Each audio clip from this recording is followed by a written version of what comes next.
Halo semuanya, saya dari kelompok 3 Geografi, yang dimana yang beranggotakan saya sendiri Windy, dan kedua teman saya yaitu Reinhard dan Wilson. Nah, pada video kali ini, kami akan membahas tentang erosi tanah. Selamat menonton! Pengertian erosi tanah. Erosi tanah merupakan keadaan ketika lapisan tanah bagian atas menjadi menipis akibat terjadinya pengipisan tanah oleh beberapa elemen seperti angin, air, atau es. Pada saat terjadi erosi, maka tanah akan mengalami pengikisan atau longsor, sehingga hanyut oleh air maupun angin. Dan selanjutnya ada proses terjadinya erosi tanah.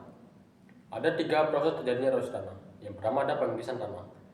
Air dan angin mengikis tanah dan mengangkat partikel-partikel tanah, sehingga menyebabkan tanah tersebut semakin menipis.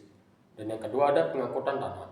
Partikel-partikel tanah yang telah diangkut kemudian dapat diangkut ke tempat lain oleh air atau angin. Dan yang ketiga ada pengendapan tanah. Partikel-partikel tanah yang telah diangkut kemudian mengendap di tempat lain seperti di danau, sungai, ataupun di dasar laut. Kemudian ada penyebab terjadinya erosi tanah. Erosi tanah tersendiri dapat disebabkan oleh beberapa faktor, yaitu faktor alam, manusia, dan lainnya.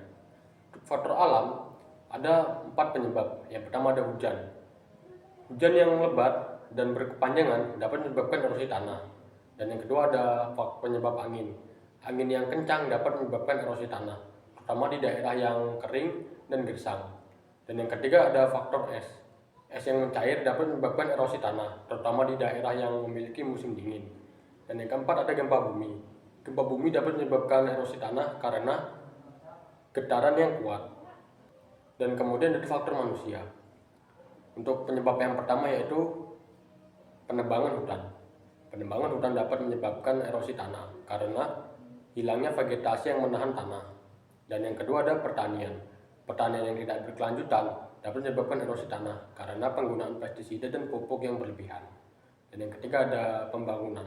Pembangunan yang tidak berkelanjutan dapat menyebabkan erosi tanah karena penggundulan hutan dan penghancuran habitat. Dan yang keempat ada polusi. Polusi yang dihasilkan oleh kendaraan dan industri dapat menyebabkan erosi tanah karena mempengaruhi pada kualitas air dan tanah.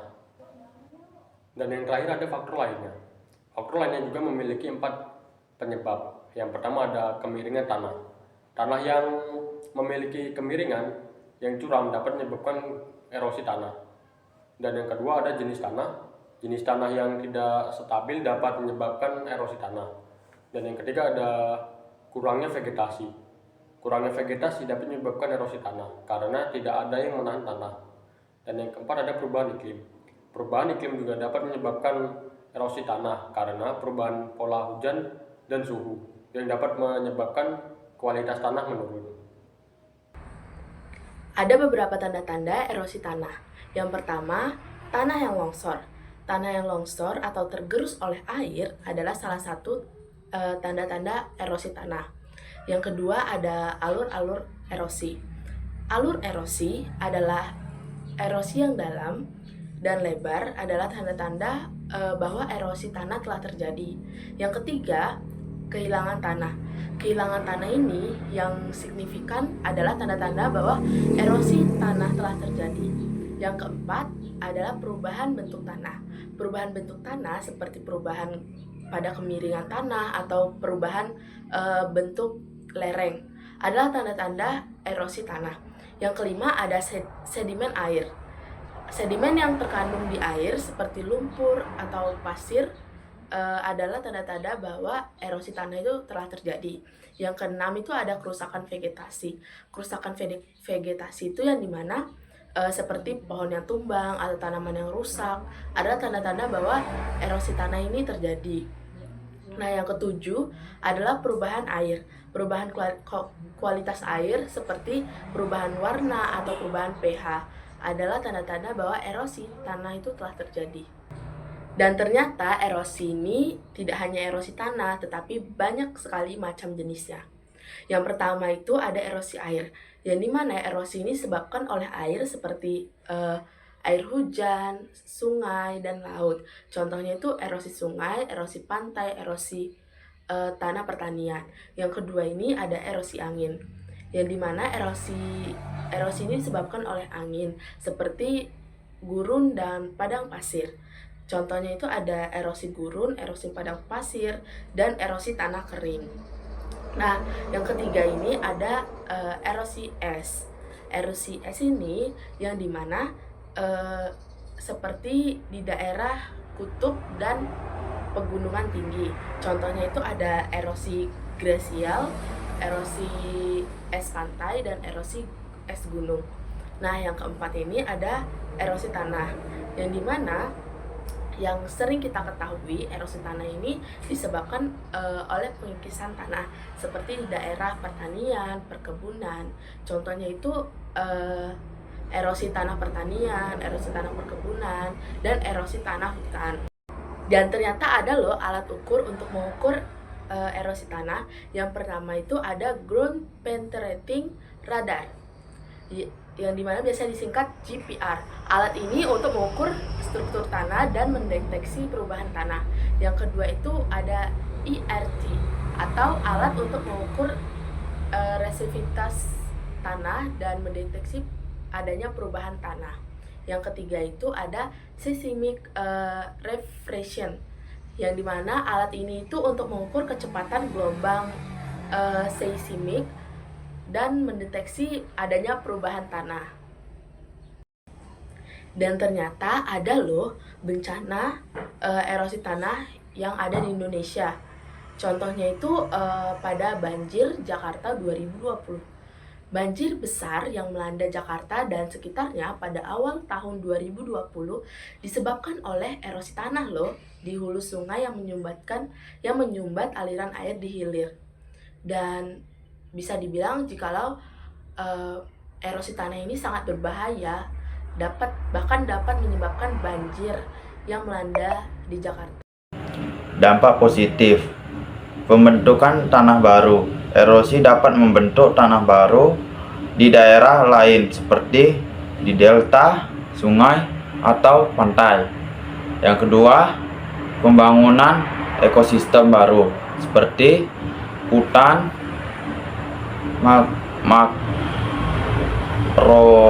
mangrove, atau ekosistem pantai. Yang ketiga, pembentukan alam yang unik seperti lembah, tebing, atau goa. Lalu yang keempat,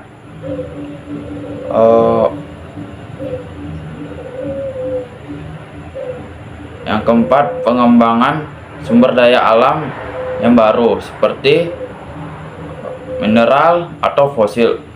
Lalu yang kelima, pengembangan wisata alam yang menarik seperti pantai, tebing, atau goa. Dampak negatif: yang pertama, kerusakan lahan. Erosi ini dapat menyebabkan kerusakan lahan yang parah, seperti tanah itu tidak menjadi subur dan gagalnya panen.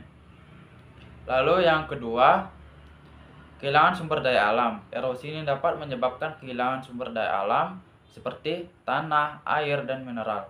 Lalu yang ketiga, pencemaran lingkungan. Erosi ini dapat menyebabkan pencemaran lingkungan seperti tanah, air, dan udara. Kerusakan infrastruktur. Erosi ini dapat menyebabkan kerusakan infrastruktur seperti jembatan, jalan, dan perumahan.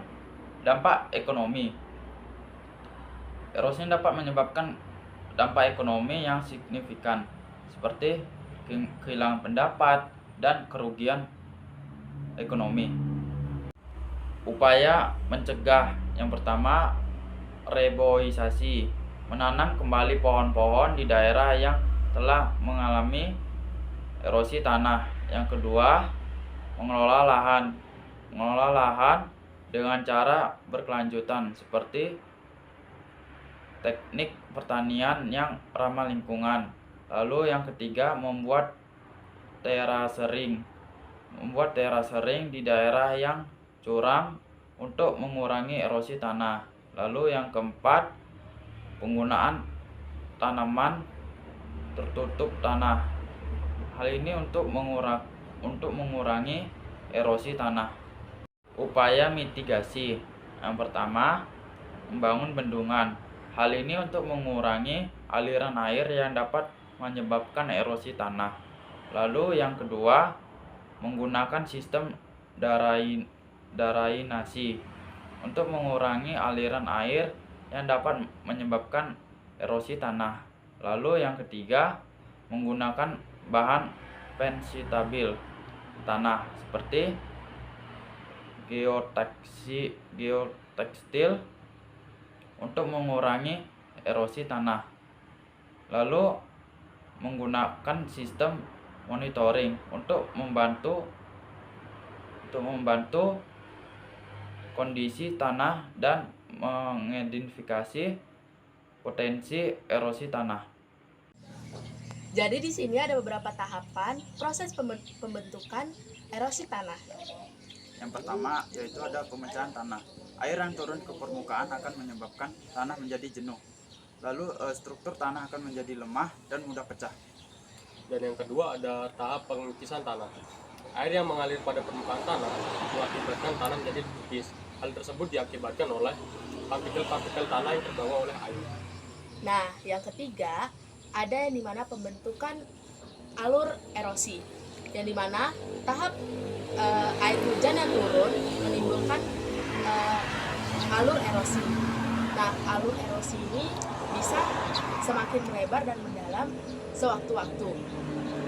Lalu yang keempat, pengangkutan sedimen. Air hujan yang membawa sedimen-sedimen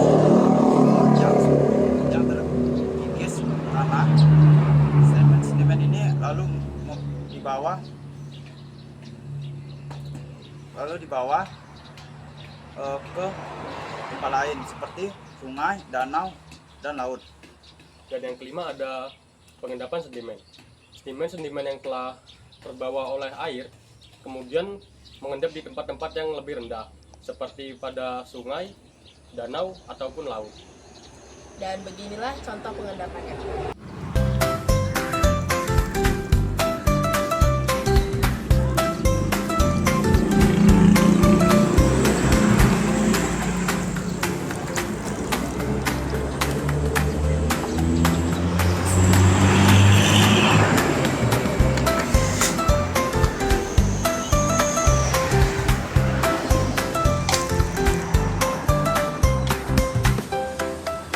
Setelah melihat perbandingan ini, apakah longsor dan erosi tanah itu sama? Jelas berbeda, karena yang dimana erosi tanah adalah pengikisan tanah secara perlahan. Jikalau longsor adalah keberlanjutannya, yang dimana jatuhnya material seperti pasir, batu, tanah, dan lainnya karena adanya gravitasi di bumi. Dan karena adanya gravitasi di bumi menyebabkan terjadinya longsor ataupun erosi tanah. Dan daya gravitasi ini tidak bisa menopang tanah karena tanah sudah rusak. Dan yang ini karena terdapat tumbuhan, jadi tanah ini dapat menopang air hujan dan minimnya terjadinya erosi. Dan untuk kita, jagalah bumi yang kita tinggali sekarang, jagalah alamnya dan lestarikanlah. Karena jikalau kita tidak menjaganya seperti buang sampah sembarangan dan lainnya, bumi akan rusak dan akan banyak sekali terjadi seperti erosi tanah. Erosi tanah ini juga terjadi akibat ulah manusia, yang dimana pembuangan sampah sembarangan dan tidak menjaga kesuburan tanah itu tadi. Jadi di sini lestarikanlah dan jagalah bumi. Terima kasih.